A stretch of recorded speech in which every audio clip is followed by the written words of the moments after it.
Work permit ভিসায় যারা আগামীতে আসবে তাদেরকে অবশ্যই 38,700 পাউন্ড দেখানোর যে প্রস্তাব করেছেন সেই প্রস্তাবকে কেন্দ্র করে কিন্তু সতর্কবার্তা দিয়েছেন লন্ডনের ব্যবসায়ীরা।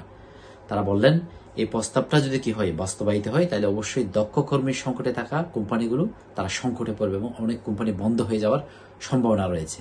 সেই জন্য তারা সতর্কবার্তা দিয়েছেন। তারা বলছেন যে বর্তমানে অবশ্যই শর্টেজ ওয়ার্কার এবং পিএইচডি ধারকদের জন্য ন্যূনতম সেটা কিন্তু কমানো হয় এবং স্বাস্থ্য ও সেবা ক্ষেত্রে ভিসার ন্যূনতম 23,200 পাউন্ড।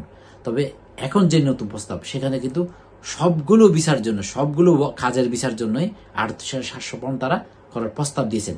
পাশাপাশি তারা আরেকটা প্রস্তাব রেখেছেন, সেটা হচ্ছে যে প্রস্তাবিত যে নীতি সেটাতে বলা হচ্ছে স্বামী স্ত্রীর ভিসার ন্যূনতম এখন আয় করতে হয়, মানে স্যালারি দেখাতে হয় 29,000 পাউন্ড, সেটা বেড়ে 38,700 পাউন্ড তাদেরকে দেখাতে হবে। এবং সেটা বেসিক্যালি হচ্ছে যে কনজারভেটিভ পার্টির যে সংসদ সদস্যরা তারা সংসদে border security asylum and immigration বিলের সংশোধনী এনে সকল ভিসার ন্যূনতম 38,700 পাউন্ড করতে চায় এবং কনজারভেটিভ পার্টির সংসদ সদস্যরা তারা এই প্রস্তাবটা দিয়েছেন এবং তাদের প্রস্তাবটা অবশ্যই জুনে সমীক্ষা করতেছে, এর ভিতরে সমীক্ষা করবে এবং জুনেই লেবার সরকার সেটা তারা কি এই সংশোধনীটা কতটুকু রাখবে না রাখবে সেটা কিন্তু তখন দেখা যাবে। তবে এটা বাস্তবায়িত হলে কিন্তু বড় ধরনের সংকটে পড়বে আপনার যারা ডিপেন্ডেন্ট আনতে চায় এবং যারা বিভিন্ন কাজ এই দেশে যারা কাজে সুইচ করতে চায় বা অন্য দেশ থেকে আনতে চায় তারা কিন্তু বড় ধরনের সমস্যায় পড়বে। সবগুলো কাজে বলা হচ্ছে, এগুলো সকল ধরনের কাজের কথা বলা হচ্ছে 38,700 পাউন্ড, যেটা বর্তমানে যেমন স্বাস্থ্য সেবা খাতে বর্তমান হচ্ছে ওই 23,200 পাউন্ড এবং স্বামী স্ত্রী বেলা হচ্ছে 29,000 পাউন্ড দেখাতে হয়। সবগুলো একটা কঠিন অবস্থা হবে এবং তারা বলতেছে যে বর্ডার সিকিউরিটি অ্যাসাইনমেন্টস ইমিগ্রেশন বিলের বিষয়ে তারা বলছেন যে এটা হচ্ছে স্বল্প দক্ষ বিষয়ের জন্য যুগ শেষ করতে হবে।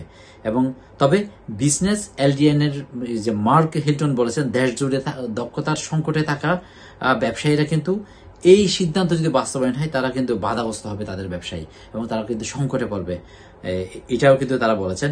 এখানে যে প্রস্তাবিত যে বিল সেই বিলে কিন্তু কিছু বিষয় উঠে এসেছে। সেখানে বলা হচ্ছে যে বিবাহের অন্তত 2 বছর বাধ্যবাধকতা করা, যে আপনি মনে করেন আপনার ডিপেন্ডেন্ট কে আনছেন বা স্বামী বা স্ত্রী যাকে আনেন, আপনি মনে করেন 38,700 পাউন্ড দিয়ে আপনারা স্যালারি দেখাচ্ছেন এবং স্বামী স্ত্রীকে আনছেন, কিন্তু আপনাকে সেই স্যালারিটা আপনাকে বিবাহের পর মানে আপনার স্বামী স্ত্রী বা ডিপেন্ডেন্ট এখানে আনার পর বা এই দেশে করার পরও আপনাকে 38,700 পাউন্ড দেখাতে হবে, অন্তত 2 বছর দেখাতে হবে। সেটা কিন্তু বলা হচ্ছে যদি এটা দেখাতে হবে কখন, যদি প্রস্তাবিত আইনটা যদি জুলাইতে যদি কি হয়, এটা যদি অ্যাকসেপ্ট করে সবাই। এখন বলা হচ্ছে যে এখানে আরেকটা কথা বলা হচ্ছে, সেটা হচ্ছে ইমিগ্রেন্টদের যে স্থায়ী থাকার জন্য যে 10 বছর করার প্রস্তাব করা হয়েছে, এখন যেটা হচ্ছে 5 বছর, মানে আপনি যখন আইলার পাওয়ার জন্য এবং আইলার পাওয়ার পরে সেটা ব্রিটিশ পাসপোর্ট অ্যাপ্লাই করতে পারবে 1 বছর পর, এটা ডিপেন্ড করে যার ভিসা যেভাবে হয়। কিন্তু এখন যে 5 বছর ওয়ার্ক পারমিট, মনে করেন আপনি ওয়ার্ক পারমিট 5 বছর আছেন, এরপরে আপনি চাই আইলার জন্য অ্যাপ্লাই করতে পারবেন, কিন্তু সেটা বলা হচ্ছে তারা 10 বছর করার জন্য সেটা প্রস্তাব করা হচ্ছে। এবং আরেকটা কথা বলা হচ্ছে শরণার্থীদের অবস্থান বাতিলের প্রস্তাব রয়েছে, যাদেরকে মানে নিজ দেশে যাদেরকে ফিরিয়ে যাওয়া, তাদেরকে নিজ দেশে পাঠিয়ে দেওয়া, যদিও এমনকি বিপজ্জনক হলেও তাদেরকে নিজ দেশে কি করা, পাঠিয়ে দেওয়ার কথাও কিন্তু প্রস্তাব করা হয়েছে। এবং এখানে আরেকটা বিষয় হচ্ছে যে চাচাতো ভাই বোনের ভিসা বাতিলের প্রস্তাব করা হয়েছে এখানে। এবং সব মিলিয়ে এটা আসলে একটা মানে অন্যরকম একটা সিদ্ধান্ত। এবং যে প্রস্তাবটা করা হয়েছে যে এটা হচ্ছে বর্ডার এবং সিকিউরিটি অ্যাসাইলাম এন্ড ইমিগ্রেশন বিল, এই বিলটা এর যে সংশোধনের জন্য বলা হয়েছে এবং এই বিলটার প্রস্তাব করেছেন কনজারভেটিভ পার্টির যারা মেম্বাররা, তারাও কিন্তু এই বিলটা প্রস্তাব করেছেন। এবং বিলটা কিন্তু কনজারভেটিভ পার্টি যখন তারা যখন ক্ষমতা ছিলেন তারা কিন্তু এই বিলটা তারা কি করেছিলেন, তারা রেডি করেছিলেন।